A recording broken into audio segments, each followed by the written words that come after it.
So let's say Saturday was meant to be a holiday, okay, they will take the holiday to Monday. So making the weekend very long. Not here in China. If a holiday falls on a weekend, so be it. No carry forward here, okay. Also, if a holiday falls on a weekday, you why you like that, water gym? Welcome back to my channel, guys. Have you ever been shocked by some of the things that happen in a new country that you went to? Well, these are my experiences and I'm going to share with you. If it's something you like to watch, don't forget to like, comment and subscribe. Guys, you all know I live in China, okay? And so the first thing that shocked me was or is how big China is. Very, very big. I don't even know. Like, it's that big. It's that big. You know, I come from Ghana. Ghana is a very small country. I'll put the size of Ghana up here somewhere, okay? So that is, and I mean the size of China up there, so you compare the two countries, okay? China is so big. Can you imagine?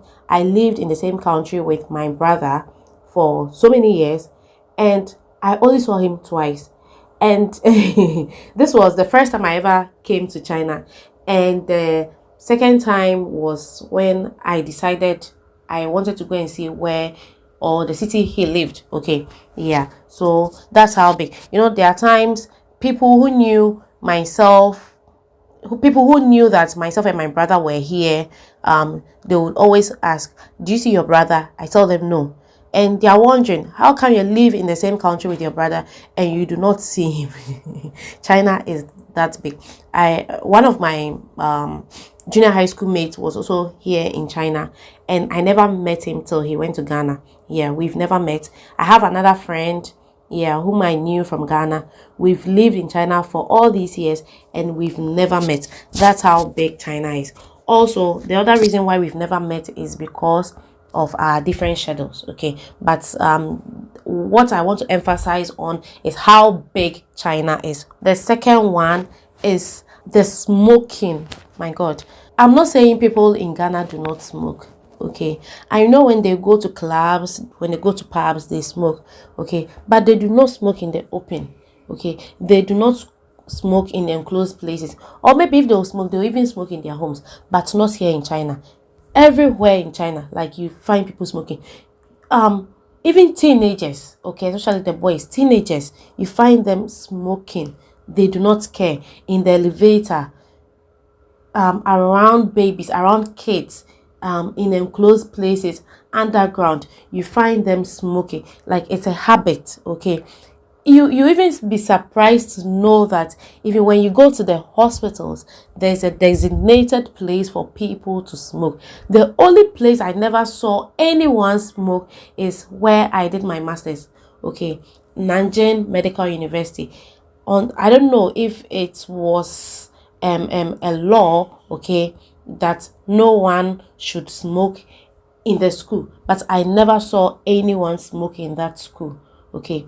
Where I did my undergraduate, China Pharmaceutical University, that place you see people smoking, okay. And I've been to other universities and seen people smoking, but not in Nanjing Medical University. I'm yet to see anyone smoking there. But apart from Nanjing Medical University, everywhere you go, you find people smoking. They do not care. The next one is how blacks are treated by some Chinese people here in China, okay. I'm not saying all Chinese people are racist or they are bad, okay. This is my own experience. I have very good Chinese friends, okay, very, very, very good Chinese friends. And then there are the other ones who, the moment they see that you're a black, they do not want to have anything to do with you, okay. There are times you're going somewhere, you are lost, and then you ask for help, and no matter how good your Chinese is, they will tell you Timbudo, or they do not want to talk to you, okay, for reasons known to themselves. They do not want to talk to you. There are times you get on the bus and they do not want to sit beside you. There are times you get on the metro, the subway, and they do not want to sit beside you, okay. Yeah, Well, if you don't want to sit beside me, I get to put my bag on the seat. I do not care. Yeah, but like I said, there are some good Chinese people who don't mind being your friends, who don't mind being around you. The next one is prices staying the same here in China. I've been living in China for the past 11 years. Yes, for the past 11 years. And I can tell you for a fact that a bottle of water I used to buy when I first came is still the same price as today. Okay, bus fares are still the same, metro subway fares are still the same. Even if there's an increment, is a point. Okay, yeah, but where I am coming from, back home in Ghana, hey, my family back home are always complaining about the fact that prices are always going up. We watch the news, we listen to the news, and we hear of people complaining about the prices of goods in Ghana. Every day, every blessed day, prices are going up, but not here in China. Guys, some of the things I'm saying, okay, are cultural shocks. Others are just things that shocked me in general. Okay, yeah. And then the next one is the maintenance culture. I can't stress enough on that. The maintenance culture. Okay, these people do not have to see that something has gone bad before they will fix it. Okay, the moment there's a crack, the moment there's a hole, just a tiny hole, okay, these people will fix it. I think these people are practicing that's the saying, a stitch in time saves 9. Okay, yeah, not in Ghana, not where I'm coming from. For example, our roads, okay, you see manholes on our roads until a leader in Ghana dies, until an important person dies on this road, the road will never be fixed. Okay, our hospitals, lack of equipment, they do not care. They do not care. Like machines, MRI machines are going bad, and they do not care, because when their family members are sick, they can travel abroad to seek health care, or if they themselves are sick, they can travel abroad to seek health care. So they do not care if the machines are going bad or getting spoiled. They do not care. But here in China, it's different. It's a different thing altogether. I've never been to a hospital, here in China, and I was told that a certain equipment wasn't working. Okay, these people, they take their maintenance culture very, in fact, they're very serious. Okay, they are very serious about maintenance culture. And then the next one is how well the leaders of China think about China. They think about China like China is their baby. Okay, you know how you take care of your child? That is how the leaders of China take care of China. Okay, they think about their people, about what their people go through. Guys, these are my experiences as a foreigner here in China. These are my experiences. If you live in any part of China and you have any other experiences, please don't forget to put them in the comment section. Share your experience. But these are my personal experiences. Okay, I come from a country where if you want to buy things at very cheap prices, let's say you live in Accra, okay, you have to wake up super early and go to Makola or Accra Central to buy your stuff. It's not like that here in China. Okay, I can just buy online, which is very cheap, or there's a market around, okay, where I can just walk to and buy whatever I need. I do not have to wake up at 4 a.m. to go to Agbogbloshie or to go to Makola. Okay, yeah. So, and the fact that hospitals are nearby, schools are nearby, okay, yeah, talking about proximity, yeah. So they think so well about China, okay, the development of China, and that is why China is this beautiful. Anyone who has been to China would tell you how beautiful China is.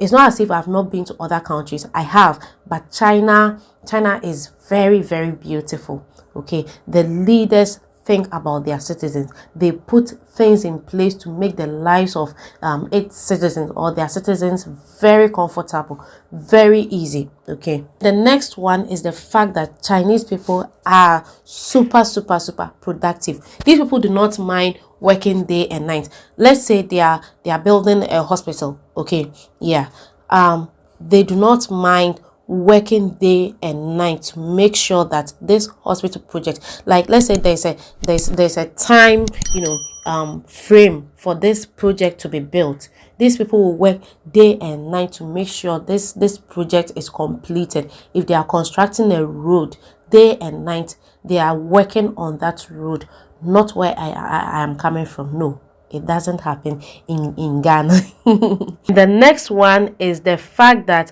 when a holiday falls on a weekend, we do not take the holiday to the weekday. Okay, let me explain. So where I am coming from in Ghana, let's say Saturday or Sunday was a holiday. Okay, the holiday, because the holiday fell on a weekend, the holiday will be shifted to a weekday. So let's say Saturday was meant to be a holiday, okay, they will take the holiday to Monday.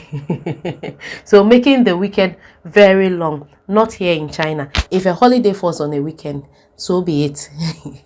No carry forward here, okay.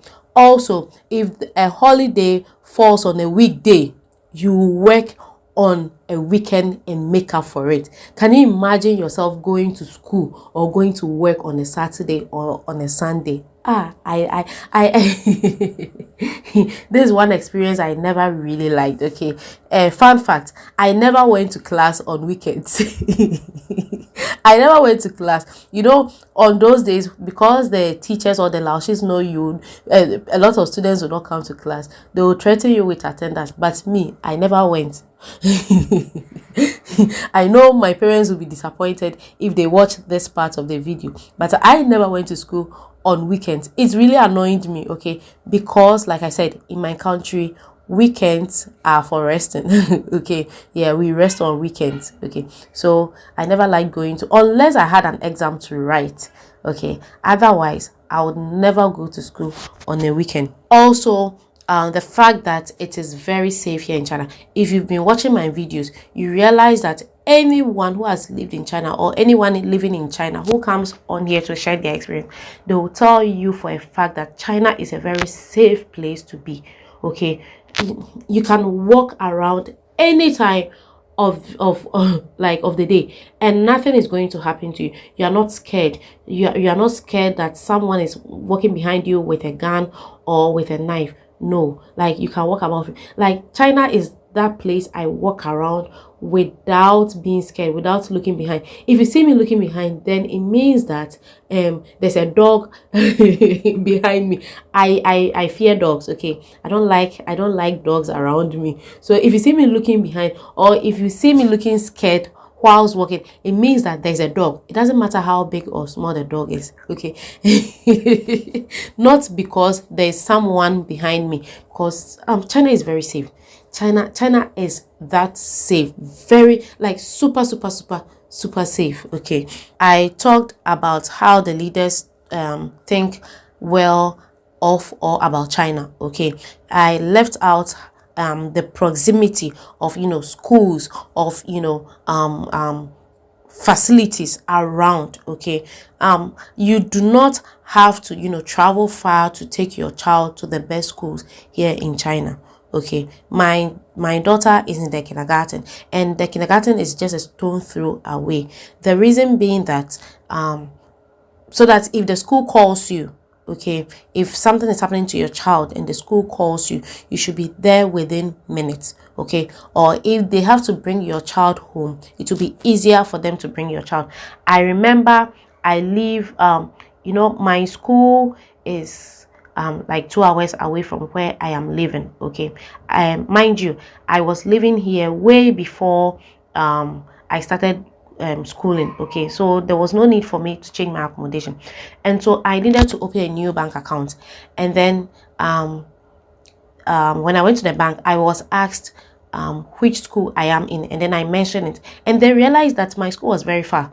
Okay, so they were wondering, why is it that your school is very far and then you live around this area? And then I had to explain to them that I was already living here way before I started schooling. instead of them to go ahead and open the account for me, they had to do a background information to make sure I didn't have any bad records, okay, before they opened the account for me, because they were suspicious, because they are thinking, why is that your school is that side and you are living this side, okay. Yeah, another thing that shocked me, guys, I've said it earlier that some of these things are cultural shocks, okay. So another thing that shocked me is the way Chinese people eat. Guys, I don't know if you've ever seen a Chinese person eating before. It can be so annoying. In fact, annoying is an understatement. They are eating like as if they are being chased. It can be super annoying, eating and playing with saliva at the same time. I don't know I don't know who taught them how to eat like this, but it's really annoying, okay. I'm yet to meet a Chinese person who doesn't do that when they are eating, okay. It's like they are being chased like that. The next one is how Chinese people can queue for food, okay. Most Chinese people do not cook in their homes, okay. So you realize that there are a lot of restaurants here in China, okay. Small restaurants, big restaurants, okay. Yeah, so and when it's time for eating, like breakfast, lunch, dinner, okay, you find long queues. You find long queues. Let's say you have a birthday party and then you want to celebrate at this restaurant. You have to, you know, make a reservation in advance. Otherwise, if you decide to, you know, just enter the restaurant to go and have fun with your friends, my dear, you are going to stay there forever. These people do not joke with their food, okay. So they end up always queuing for food. The next one is how easy and reliable their transportation system is. Okay, yeah. So back home in Ghana, if I wanted to go somewhere, just so I wouldn't miss the churro or the bus, okay, I had to wake up super early, even as early as I can. You still go and meet queues. Not here in China, not that I have seen, okay. I've never seen people queuing for transportation. It's that easy. Their transportation system, it's so like it's straightforward, it's easy, okay. Yeah, there's the bicycle, the mobile bicycle, where you have to scan to just take the bike and ride. There's the electronic bicycle. There are even cars around. That's if you know how to drive and you have your driver's license, you can just scan and then just get on the car and drive around if you want to. There's the subway, which I love, okay. Yeah, there's the subway. I do not like, if I have to go somewhere, I remember those days when I used to go to school, I always used to wake up at the same time, okay. I did not have to wake up super early just so I wouldn't be late, okay. And they stick to time. If the metro is supposed to be here at exactly 8 a.m., it's going to be here at exactly 8 a.m. If the bus is supposed to be here at 8 a.m., it's going to be here at 8 a.m. That's if you check your phone, and that is what is telling you, okay. Yeah, there is no delay, okay. Yeah. And then the last one, okay, is how bosses treat their workers, okay. Guys, this one is a bit controversial. So let's say you're a student, okay. Your supervisor or your school authorities can send you a message at any time, even at 12 a.m. they can send you a message and tell you what they want from you, but you cannot do that, okay. After 5, okay, when you send your boss, when you send your superior a message, they will not respond. But for them, because like I said, they are your superiors, they don't mind sending you a message anytime they want, okay. Also, you can be there and then your school authorities will just tell you tomorrow at 8 a.m. you have to be in school, okay. Like, they could have told you this earlier so that you would prepare, okay. Remember I told you I live very far from school. Imagine I had slept around 12 a.m. and that was when the message came. It means that I was going to miss the message. I'm always missing my child's, you know, messages from my child's school, because these people do not mind sending messages when you are even asleep. Okay, so there are times I just ignore. Okay, it's too much. It's just too much. I don't know who taught them that, but it's just too much. It's like they do not care. Okay, for them, they are your bosses. Okay, so whatever they say is what matters. They can control you anyhow they want. Okay, they can control you anyhow they want. But let's say I had a problem, my supervisor gave me an assignment to do, and I had a problem with her. After 5, I cannot send her a message. Even if I sent her a message after 5, she would not respond. But she can send me a message after 5 and expect a response from me. Why? So these people, why do you do that? Okay, guys, these are my own experience, shocking experiences here in China. If you have any add-ons, you can write them in the comment section. Hope you enjoyed watching. Don't forget to like, comment, and subscribe. Bye.